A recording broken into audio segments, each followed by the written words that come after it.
welcome to another edition of A Better Man podcast. We hope that you guys have had an incredible month and excited to have you guys here with us, be a part of this. My name is Colby Taylor. I'm Dr. Kim. And today we get the chance to continue our series on Unsettled. Yeah. Talking about... Started last month and we had our biggest first day listenership ever. Yeah. So I think we're on a topic that the guys are interested in, and that's cool. And I thought you might be dressed in an elf outfit or something since it's December. Yeah, I thought about it, but then said no. Yeah, well, I've got some reindeer ears somewhere. And some antlers? Some antlers we could put on you. I'm not opposed to it. We should have thought about really coming a little bit more prepared with some type of costume. Yeah, or a gift for me. Well, but I felt like I was always a gift. You try that with Amanda, too. Yeah, I did. It never worked. In the North Carolina. I tried it. Yeah. Her birthday is 2 days after Christmas, so I'm like, I've got to really be on my You got to ramp game, it up. because that's her love languages, and I'm like, 14 years of marriage, I'm still struggling with it, trying to get it better. But I'll get it eventually. Another 30 or 40? Yes. So today we're talking about settling for convenience and what that looks like in our lives, and something that I think in America today, there's a lot of just the truth of us just saying, hey, we're going to settle. It's easy to find convenient things in everything that we're doing, and really to stop. One of the things that is dangerous of convenience is you really stop growing. When things are convenient, when you don't have to go, you really stop trying to learn new ways of doing things or getting better in every aspect of the thing. So, comfort has such a factor into convenience. And so, first question is, how does comfort factor into convenience? I think we all like comfort. We like things to be easy for us. And so, that's why microwave ovens have been such a big hit. You don't have to come home and cook dinner if you want. You can just pops up in, warm something up, those kind of things. Yeah. We have remotes. There was a time when I was growing up, you had to walk to the TV and actually change the channel by hand. People would go crazy. You're walking 15 feet, but people go, I don't want to do that. No, I've got a remote here. That's what that's for. So I think there's so many things in our culture. K-cups instead of having to make coffee in the morning. Those are brilliant. And so there's things that we love those things, and then, they enhance our life a lot. It's just so do we get settled in so that it bleeds over into other areas. And so we're kind of always looking for the easiest way, the most comfortable way. We don't want to stretch ourselves. We don't want to do anything that might get us out of what we're comfortable with. Yeah, absolutely. And comfort is can be such a dangerous thing. And again, we're talking about convenience, we're talking about comfort, but it's neither one of them necessarily bad. We're not sitting here to say it, but there's extremes to those, and they have a tendency to create this sense of I like where I'm at, and I don't want to keep going in a different. I don't want to be uncomfortable, which as well as I do. Yeah. Being uncomfortable is where you grow the most. You grow. If you're just status quo, you really don't grow. And and I agree with most people that say if you're not growing, you're going backwards. I don't think you stay stagnant very long or just in one place. I think you go one way or the other, because I think if you're not doing anything, you're going to gradually drift backwards. You may not be that aware of it, but you are going to drift backwards. Yeah, that's great. It's easy to do. I find myself in day-to-day lives, there's things that I have to do to continually stay focused. And I'm different than a lot of people. I don't always necessarily like to have a schedule and a routine every day to do. Sometimes I just want the freedom to be able to kind of go as the day flows, and helps my mind work the best. But there are things where I'm like, if I find myself getting a little bit lazy or a little bit tired, then the comfort creeps, and I was like, and I start thinking, I deserve a little bit of downtime today. Yeah. And before you know it, the momentum that I've built, the traction, I start becoming just more and more like that. I'm like, I'll just take it. Today is another day I know there's nothing to do. I'm just gonna, and that stops my momentum. That stops me from growing, because I've accepted the fact that there's nothing else I can do in this moment. I might as well I deserve this level of comfort I like that. It is such a great feeling. And I think we've gotten into that with COVID for sure, because we had to shut totally down, and then how to ramp back up. We talk about church, people going back to church. You've gotten a habit of watching it online, which is, I'm so glad we have. It's a huge benefit. But if your church is safe and you're allowed to go and you're healthy, what's keeping you from going? Is it too comfortable to lay in bed and click the TV on and watch church online, which is easy, but do you miss out something by actually not being there, worshiping together with your family, just being around other believers? And so I think comfort can keep us from doing things that are really good for us. I do. And when you're talking about the church thing, some of those challenges to you men out there today, and what I've been thinking through when it comes to church is, yes, there is a risk of this COVID stuff that's going on, and there is a risk that if you're high risk, you probably need to be even more careful with what you're doing. But man, I honestly look at it and say Satan likes to utilize some of these things to put that element of fear in our minds, to create something there to prevent us from having the opportunity again to grow, because it's comfort. And you have to have community. You have to be around other people that are like-minded. So get out of your house. I know I'm pushing some buttons here, and you and I agree on this. Get out of the house, go to church. Find that community, find that worship time. You need to be a part of that. It's absolutely essential. And staying at home, doing what you're doing, has become a comfort zone for you, and it's time to get uncomfortable again. I agree, and I think you'll never regret it once you get back into it. Sometimes we just get in those things, and like none of those things are bad we're talking about, but is there something better? Is there something that's going to enrich your life more? Are you being a spiritual leader that you want to be if you're laying in bed and not taking your family to church? And not to get legalistic at all about it, but there's some things, because you know that your marriage is better, your family's better when you guys go to church. Yep. Speaking of marriage, what are some, what does convenience look like in marriage today? Especially, you guys are going, is it over 40 years now? 41, how many years of marriage? Probably 51. 51. I'm thinking I'm way off. Yeah, that's okay. We were at 41 once. Way to pay attention, Colby, you idiot. So 51 years of marriage, which is absolutely incredible, half a century. So what you guys have seen when it comes to convenience in marriage, what does it look like, even saying 50 years ago to today, and how that has changed in some of that aspect? Well, I think technology's changed a lot of it. Yeah. I think the convenience of technology, the connection, we talk a lot in also marriage about, how technology can dominate our lives and take away from our marriages, So a couple that used to sit and talk in the evening, now they're both sitting there together, but they're on their phones. Nancy and I kind of made a rule it's probably a year ago. We realized that we love going places together, even if it's a 10-minute drive, and we'd always talk. I mean, there was no distractions, nobody else there. Now I found myself, if she's driving, I'm on the phone. If I'm driving, she's on the phone. And we just said, we're missing out. Even if it's 10 minutes, we take that a week, and that's, over an hour that we could have just connected. And so we've put some boundaries in place with technology, which we love. It's so much of what we're doing here, what Awesome Marriage does. What you guys do with marriage and all that kind of stuff. And so all that's so important, but again, it can get out of balance. And so the convenience there, and I think other things, I think we just can get lazy.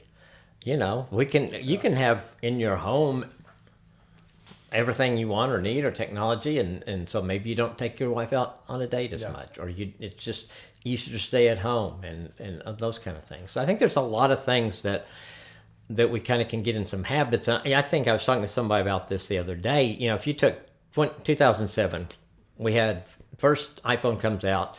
We had no social media, I don't think, right then. And to where we are 13 years later, and we don't think about it because it happened gradually. But if your 07 person could just be teleported into 2020, you would go, oh my gosh, it's changed a lot. It is crazy to think about 2000, like how it feels like we've had cell phone technology and all this technology on it for 100 years, 50 years. Like, it seems like it's been forever, but it really has been a small window. It has been fun. Escalated. You know what I did with my first iPhone? I talked to people on it. And I never talk to people on it anymore. Hardly ever. That is, it is crazy to think about because of how much that has changed the very aspect. And I agree with you. I think technology is a huge thing, and it plays. And even when we're talking about the way that it makes us feel, the technology advantages we have when it comes to affairs, adultery, when it comes to having, we have easily, like, we can be comfortable sinning. I'll just say it. We can become comfortable sinning in the security and safety of our own home, where nobody can know that we're doing anything. And like, it conveniently, when it comes to our marriage, your spouse may not even know. And you can, and not even talking about pornography, but you could like be having conversations. I met a young man that was telling me about his Bible study group, and this guy in there is literally having an affair on his wife, has a girlfriend, and when confronted with it, he said, I'm not going to tell her. This is she'll never have to know. And there's a possibility that for at least a time frame, he'll be able to keep that secret hidden because of the way technology works and the way that we can do so much hidden. And convenience the thing that we're dealing with when it comes to our convenience, when it comes to our lives, it does mask and hide things at the same time in Absolutely. our marriages, which is unhealthy. Unhealthy. Yeah, and you just couldn't do that. There was a time when we didn't have cell phones, so you had to call somebody. Well, there were things you had to do if you're going to have an affair with an old girlfriend or someone in high school that you don't do. You don't have to do all that now. It's just click, hey, hi, Yeah. remember Or me? even when it comes to pursuing your spouse, which is obviously something you don't have to take a lot of effort. You can say, "What's on Amazon today? What's she like? Okay, I'll go ahead and have that sent over to me." You don't have to take the time, the effort to say, "You know what? I'm going to go here. There's not a lot of. You don't have to be as creative as That's you used true. to. And if you're not a creative person like me, praise God for Amazon at times, no doubt about it. But it does keep me from necessarily at times going above and beyond and saying, "Hey, I'm going to get out of my comfort zone, be something that's not convenient, and to pursue my wife in a way that's different," right? Yeah, and I think it's all about balance. Is it okay to order from Amazon and surprise her with something? Absolutely. But is it okay? Is she going to really like it if you take time to go somewhere to a florist and pick out some special flowers for her, or you go to her favorite store and you bring her something home? Those are going to mean a lot too. And I think we get joy out of that. Yeah. There's so much there, and it is such a bad, like, good. There is good and bad. We can talk all about the convenience, but there's great things that convenience has done for us, especially technology wise, when we have what we have on our phones and the way we connect with people and vehicles, transportation, relations. I mean, there's so much good, but because of things that are good, it can easily become something dangerous at the same time. You got to be on guard at all times. Yeah, What's going on. On guard, and I think balance. Does that make sense? I think balance. Balance in your content, balance in your time, balance in what is that keeping you from doing. None of these things we're talking about is bad. I don't want anybody to think that. But is it keeping you from doing something that's better, or something that's be better for you and your marriage? Yeah. No one ever grows when they're comfortable. They always grow when they're uncomfortable, and convenience has that ability to do that. So you do have to limit imbalances, like you're saying, and which is such a great thing to do. I have a tendency at times I want to go more on I like to be comfortable, want to have things conveniently Absolutely. done. And so then I notice I have to work harder to overcome that, to grow. How does this all apply when it comes to family as well, in our family life? Like, what does convenience look like in our family life as fathers? And investing in our children, as investing in the time together as a family. What does that look like? Yeah, if your family's all sitting around on their mobile devices, or their iPad, technology, which fine, limit it, put so much time on. But is that keeping you from getting down and wrestling with your kids on the floor? Does that keep you from going out in the backyard and throwing the ball with your son, or kicking a ball with your daughter, or whatever that is, that your son or daughter does? Sitting by there while she plays the piano, or your son plays the piano. Yeah.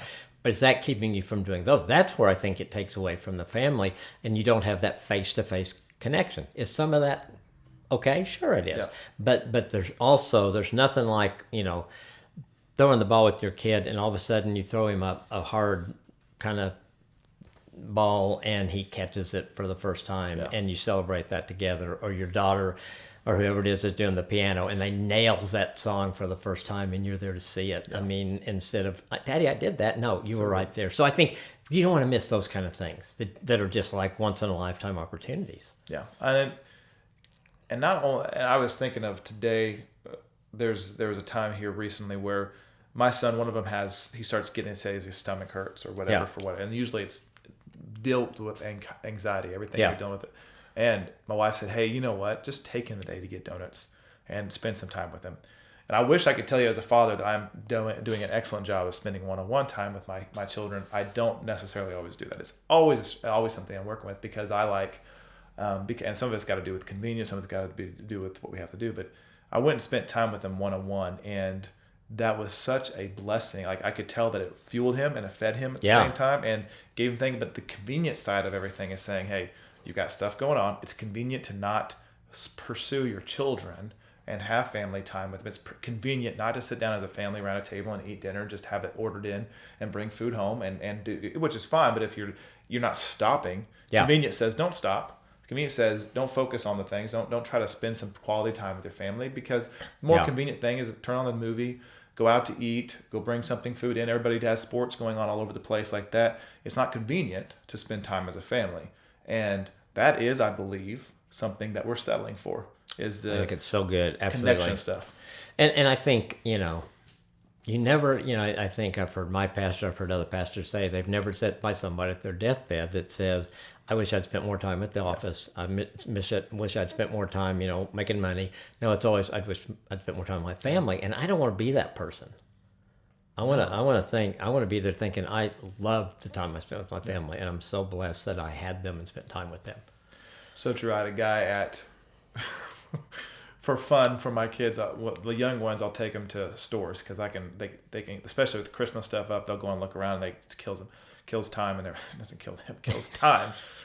Ugh, it's a jumble there. But we took them to Lowe's, and my two younger ones, and they have all the things that are there that you can push buttons, and they'd sing and dance, little characters and stuff. Oh, yeah. And some employee walked up, he goes, man, that's incredible. He goes, I remember when my kids were that young. And this is what we do. We take them here like that. And he goes, it's just like that. It goes by so fast. And I've heard it 100 times before, but it's never wrong to hear it again.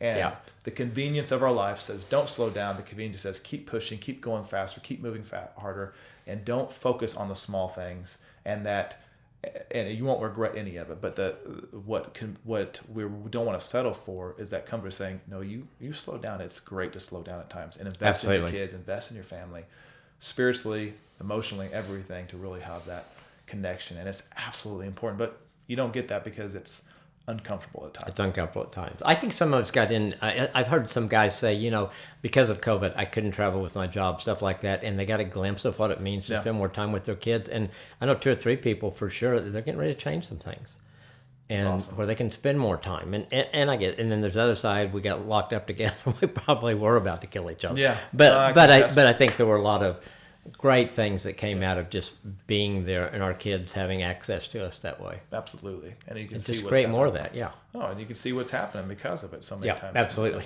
But that's changed over the course of time. So as we continue to move forward and get better, we want to get the better. We just talked about that. Right. We don't want to be comfortable, we want to be uncomfortable. What are some 3 things that we can do as men today to not have a spirit of convenience, but not settle for being convenience? What does it look like? I really think start with prayer. I think really say, hey, God, I know I'm not doing this well. Yeah. I want to do some things different. I want more balance. I want more time with my wife, my kids, things that really value. I don't want to be ruled by the comfort. I'm willing to get out of my comfort zone. Yeah. Which is hard to say sometimes. Oh, I like being comfortable. I do too. But I think start with God, start with prayer, and then what are you going to do different? I think if you just say, I'm going to get out of my comfort zone. Well, okay, what does that mean? Does that mean that, when you get home in the evening, all technology's off and it's family time? Does it mean, what does it mean to you that you set aside something that you're comfortable with? Does that mean that okay, our family's healthy, our church is doing an amazing job keeping it clean, we're going to start going to church again? Yeah. What does it mean to get you out a little bit? Maybe like you were saying, having a lunchtime with one of your kids. Okay, you could. Well, yeah, but I've got all this stuff to do. What if you just said, "Hey, I'm going to take one kid, depending on how many you have. It takes you about a year to have time with each one. Yeah. But you say it one a week and say, I'm going to say Tuesday lunch. If they're in school, I'm going to go to school and have lunch with them, or I'm going to pick them up and take them out. Do some things like that make you think you're leaving work behind and you're focusing on the most important things. Those are some things I would say. Those are great things. And piggyback with some of the family, like finding that one-on-one time, like Dr. Kim said, is absolutely essential. And you can set that up, even if it's, and just so you know, it doesn't have to be an hour-long excursion. It can be a 5 or 10 minute walk in your neighborhood. Sometimes I just take my kids and do that, so that's easy. And leading with faith, prayer is absolutely essential. One other thing that I would continue to throw in there for you guys is when it comes to settling for convenience, if it's hard and you don't want to do it, and that could be exercise, which is a huge thing. Anything that you look at and say, that's just uncomfortable, I don't want to do it, but it keeps popping up in your head like, man, I see that and I feel like I need to do something about it. That's a good indication that God is moving in there and he's saying, hey, pay attention to this. I want you to start taking a step of faith. You have done that aspect of things. Man and I took a step of faith when it came to our ministry aspect, and we have not regretted it. And so for you guys, if it looks like it keeps popping up and this is something that you're saying, hey, it's uncomfortable, I need to move forward with, that's a good sign to start moving forward with it, and that's where you need to start leading in towards. Absolutely. I'm glad you mentioned the personal thing like exercise, which it is nice, especially we get into winter and cold mornings and Do I really want to get up and work out? It's worth it. It is. And it applies to every aspect of our lives when it comes to discipline and habits and your convenience. Things are convenient. We don't create good habits out of those things, but they're and that we get into bad habits when we don't think about that. So disciplines of exercise, what you're eating, where your money's going on a regular basis, budgeting, church, all those things are created because of the convenience, and it takes you saying, I'm moving forward with these and uncomfortably, but it's going to be the best decision for us in the long run. I guarantee it. Agree. Absolutely. So you guys can continue to, just pray for us as what we're doing here at A Better Man Podcast. We truly believe that men need to have an opportunity to grow and get and can be better. And that's what we're doing here. So pray for us, but you can also find us on the podcast. You can find us on social media as well. A Better Man Podcast on social media, but also there's Awesome Marriage Podcast. Engaged Life. You can find us there. And then questions, anything that you guys have that you want us to ask or answer. At some point in time, that'd be really cool. Just have like the whole segment is over just questions. I'd love that. Yeah, right? Questions you guys send in. I'd love to do that. So send us some questions. We can do that. We could just do that the whole time. And then also, they can find the questions from to lead it from a group standpoint on the podcast as well. Show notes. And you can subscribe to get those also. Absolutely. So we'd love for you to subscribe. We'd love you to rate and review it as long as it's good. And don't give us a bad review. Just don't listen. Is that? Yeah, that would be we want absolutely. You guys to listen. As we end this year, we're ending a year of Awesome Marriage. Of Better Man Podcast. Yeah. Goes quick. It goes super quick. What a year. And it has definitely been a blessing. And no matter how many people despise 2020, and I can't blame you for it, but there's been a lot of things that have blessed us, and we're so thankful. Absolutely. And this is one of them. So we hope it's blessed you. And like we say every month, don't be an okay man. Be a better man. Have a great rest of your year. See you next year. Okay. Your live mic, I just noticed, disappeared. Dang it. We'll see. That's not going to be our primary. It's kind of a backup.